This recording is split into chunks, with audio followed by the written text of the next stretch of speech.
Welcome, everybody, to Indiana Basketball Weekly on the Grueling Truth Sports Network. I'm your host for Indiana Basketball Weekly, Mike Goodpaster, and right now I would like to welcome in the author of the world-famous book, Oops, and generally probably the greatest author in the history of Western civilization, Kent Sterling. How you doing, Kent?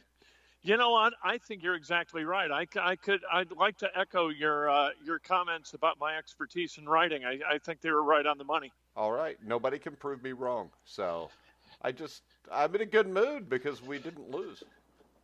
No, we didn't lose. And I'll tell you what, we may not lose again this season. We may not, because there may not be another game this season. And I really wanted to tweet out, and this is mean. I don't mean it to be mean, but I was really wanting to tweet, this may be the one season in Archie Miller's career that ends with a W. And, maybe, do Indiana and Minnesota now get to share the trophy? For what? Well, the Big Ten tournament. No, I think you'd get the 11th place trophy. Well, you could do, they are the only teams to win in this thing, and it may before we get to tomorrow. Oh, man, what happened there, Kent? It sounds like you're a robot. I got into the car, and because I got into the car, the call canceled to my car. I know. Thing. That's why it happens to me so, all the time, too. I totally forgot that happens. I apologize to the many thousands of Hoosier fans who are joyously celebrating what was tonight an ass-kicking or a debacle, depending on what part of the game you watched. So I only watched the part that was the ass kicking. I tried to close my eyes during the debacle and hope it would go away. Indiana wins 89-64 by 25. Very important that they covered. Not for me, really, because I didn't touch it. But they held Nebraska to 21 for 70 shooting, which means after the start of the game, they must have held them to about 5 for 65, because it seems like Nebraska was hitting everything early in the game. And we talked about this today, and you said they're either going to come out and lay down or they're going to come out guns a-blazing and not give a damn and give them trouble. And that's exactly what happened at the start of the game. Yeah, they sure did. They came out, played well, and Indiana played flat defensively. And Indiana, they've got to understand that you have to defend tenaciously at all times or you're going to get exposed. You can kind of half-ass it on offense a little bit, but you can't get away with that defensively against even an incompetent team. And you know what? Nebraska tonight, for a while, they were pretty damn competent. Yeah, and the thing is this. People forget this. I'm not going to give IU crap about the bad parts of the game. They won 89-64, and it doesn't change the fact that Nebraska still does have 7 Division I college basketball players. So, what the hell? You know what? Green and Cheatham were both really good. Thorbjarnson was really good tonight. They just can't defend anybody. Like that was the deal. They were terrible, abysmal defensively. Even when Indiana wasn't playing well, they were still terrible defensively. It was just that Indiana didn't attack them properly. And finally, they kind of got that squared away for a while. They went on that big run to end the first half, 16-1, and then they picked it up where they left off at the beginning of the second, and kind of off you go. But you still saw the same stuff. And maybe we asked too much of these guys, but, you saw bad shots, and you saw laziness with the basketball, and it just kind of drives you nuts. No, I think you're being too negative, Kent. You know I'm the one that likes to be positive. And the only thing I saw here was I saw a team that normally shoots the ball poorly, shot the ball well, and they won the game. And let's face it, right now, the only thing that matters is whether you win or lose, because I still think if there is a March Madness, this team probably has to win tomorrow night against Penn State to get into it.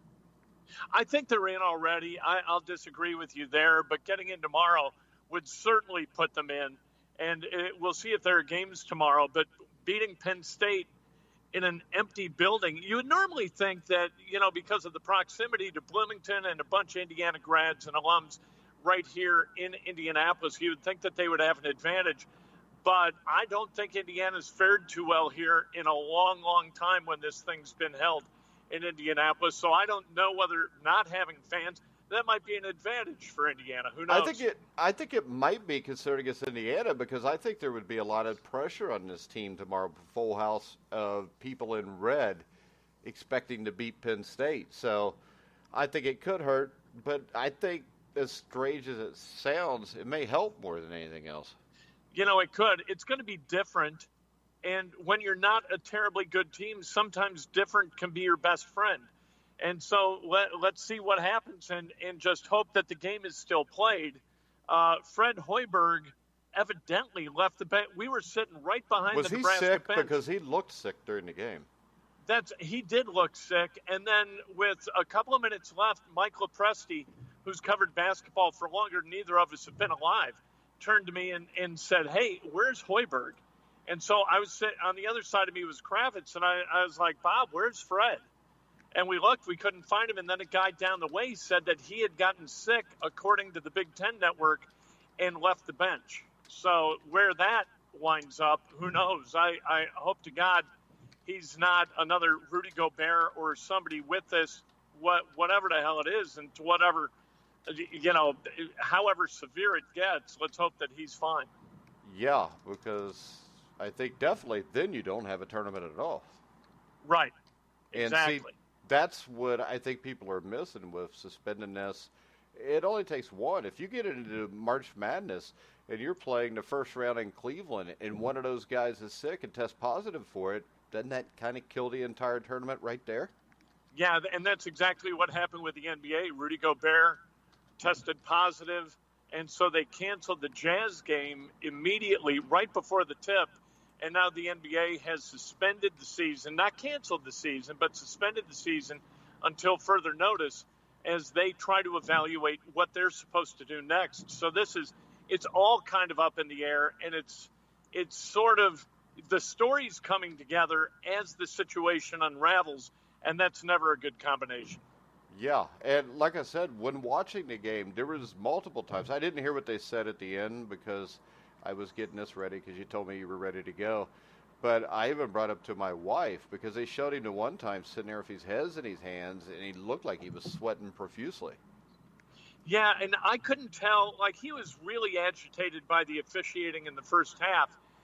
And so I couldn't tell what part of his behavior was despondent. It never occurred to me that he could be ill on the bench. But he did not. Like Fred Hoiberg's usually he's got good color and he's usually a pretty happy fella, and today he just wasn't. Yeah, so it puts a damper on everything we do, doesn't it? Yeah, it does. But it does. So what do we talk about next, Ken? Well, we could talk about Penn State, but I don't know. Like, I don't know if there's much point to it. I can't believe it seems like every time. Like, the dominoes don't set themselves back up, right? Once dominoes start falling, it's really hard to stop them from falling. Nobody wants to be responsible for anybody passing away from whatever the coronavirus is and however it will affect people in an arena, players, coaches, support staff, whomever. Nobody wants more people to get this thing.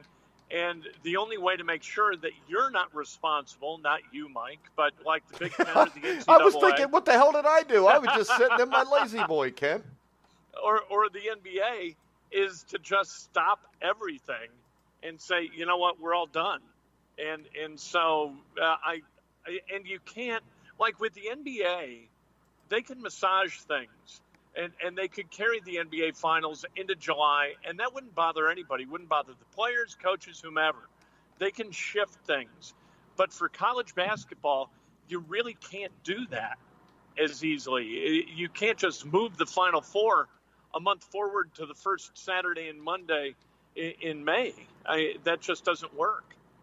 Yeah, it doesn't. Because, number one, the other thing that's really bad is you got a lot of guys here that are seniors that this is their last go-around. Yeah, yep. Yeah, unless you all give them back one more year of eligibility. I mean, hell, Kent, you got a couple extra years of eligibility to go to IU. You know what? I went -2 in eligibility when I was in Indiana. I was there for 6 years, so I'm pretty damn sure my eligibility is completely gone. But, you know, this is completely unprecedented. There are so many tentacles of this thing that affect so many people. Hotels in downtown Indianapolis, vendors who are counting on this money. There are a lot of people who, how are small businesses going to stay open? The bars that thought that they were going to be full of people this weekend, they're not going to be full anymore unless Indiana or Purdue make a run. There are a lot of economic pieces to this puzzle that have to do with the Big Ten tournament. There are enormous pieces of the puzzle everywhere else where this is going to, whether you get the coronavirus or not, and let's hope that none of us do, this is going to affect all of our lives in one form or fashion. Yeah. So, I don't know. But if they play tomorrow, I'm picking Indiana. Yeah, well, you know what? I think they would have, look, they played 10 guys, right? At least to the final minute where maybe some other guys got a little bit of run. And they all played fairly equivalent minutes other than Trace Jackson Davis, who really played quite a bit. Armand Franklin played pretty well. Yeah, he did. And when he plays well, that team plays well. He's a good bellwether. Well, 8 rebounds, too. That's the thing that really jumped off to me. And he shot it well. He hit a couple of threes. In the first half, they had 10 blocked shots. I haven't seen Indiana have 10 blocked shots in a half, I don't think, in my lifetime. I don't know what that does for you. It's 10 blocks. It doesn't mean that they didn't grab it back up and put it in the bucket. But 10 blocks and a half is a hell of a lot of blocks. Yeah, it's a hell of a lot of blocks. That's like Bill Russell numbers from 1965 played against the Cincinnati Royals, Kent. But I guess we'll find out tomorrow morning with everybody else whether the media is going to be by themselves at the Big Ten tournament, which means great seats for everyone. Well, everyone is in the whether media. We don't have an event. Yeah, so I don't know. Did you go tonight? And this thing isn't going to resolve itself in a matter of days. No. We're in this like 6 weeks minimum, I would guess. Oh, I think we're more like 2 to 7 months. Ooh, jeez. And all we have to go on, we're not epidemiologists, for God's sake, but we know that in China, where this thing started, they're relaxing restrictions on people, and the quarantine is being kind of lifted piece by piece, according to reports. So, remember this, though. China is a communist government, and it's not like they're going to give us accurate information anyway. No, that's true. So that's true. I would look more at Italy, where we're probably. And the thing that really creeped me out today was I got a friend, Jason Burmis, who does an MMA show for us, but he also does a political talk show. And he told me, just go on Twitter and put in the words Italy. And then you see all these people, Italians that are in Italy, tweeting about this. And it's scary what could become of this if it's not taken care of right. And that's what I guess, the cat was kind of out of the bag. But, I guess as well as they can, they're trying to ramp up and get us to where we need to be to kind of control this thing. But, who knows? This isn't, obviously it's not good for sports, but sports, that's the toy store of life. And for those of us who get to work in it, it's a joyous thing. This is completely different. I was sitting next to Bob, and Bob's trying to figure out how to write this column for The Athletic and have it be about the coronavirus, also about basketball. He's trying to, because it's a sports website, how do you walk that fine line? And that, if that's the biggest of our problems, great for us. You know what I mean? But it's one of those things where we're kind of out of our element. We like talking about Indiana basketball, but there are certainly bigger issues afoot. Yeah. And that's why our show's shorter tonight. Have we come to the end already, Mike? I don't know. Can you think of anything else, Kent? Because the only thing we're going to be doing is reading off tweets other from the than, CDC. let me vent just a minute about Devontae Green. We haven't crapped on that kid yet tonight. You know, Devontae Green is riding home on the bus to the hotel, and he's thinking, I'm going to get away with Kent not talking about me. And then right as he's starting to get off the bus, he hears you. Yeah, not so much. Man, that guy is so loose with the basketball and so blasé in shooting the basketball. He doesn't know a bad shot from a good one. He just drives me freaking nuts. And, you know, God bless the kid. I wish him nothing but happiness in his life. But if he ever plays for a team that I root for again, I'm just switching allegiances. I'm not putting up with another minute of watching and rooting for a team that's got Devontae Green on it. I just can't take it anymore. Let me ask you this. Do you cheer for any European teams or NBA G League teams? They're kind of off my radar. Then you're kind of fine. You're safe. You're safe. Nothing bad's going to happen then. So perfect. What the hell? All right, Kent, you want to tell everybody where they can find your book, Oops, because it can give you something amusing to read instead of paying attention to what's going on in the world, which sucks right Absolutely. Now. You know, if we're homebound, then you can get this thing delivered. I would assume that Amazon trucks will still be running.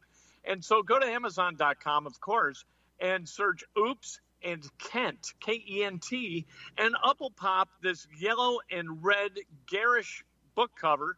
And you click on some buttons, and all of a sudden you've got the ebook delivered immediately, or the audiobook, which is delivered immediately as well, or the hardcover book, which can be delivered to your door and can accompany you. I don't like taking the electronics into the John with me.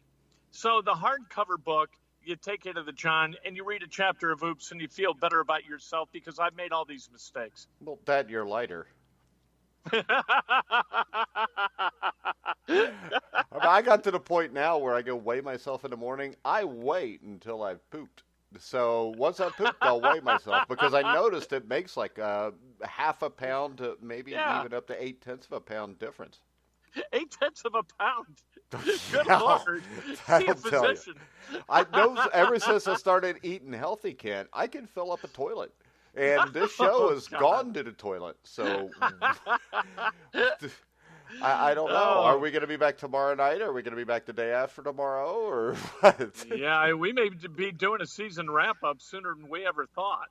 Well, maybe, we'll get lonely, so maybe we'll just start doing a daily show where we just talk about poop and oops and all that good stuff.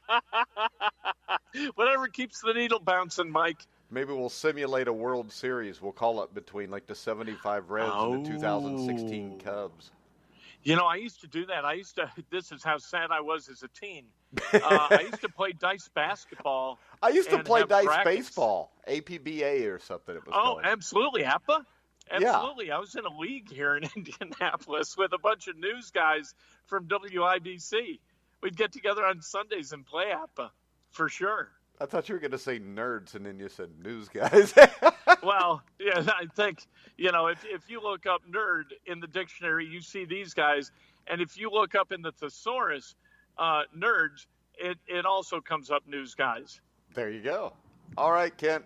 We're going to go ahead and wrap it up. You can follow me at The Grueling Truth. If you like boxing, me and Jeremiah Pricer will be with another episode of Inside Boxing Daily in about 20 minutes. You can check us out live on Spreaker or at thegruelingtruth.com. So for now, that's Ken Sterling. I'm Mike Goodpaster. You've been listening to The Grueling Truth, where the legends speak.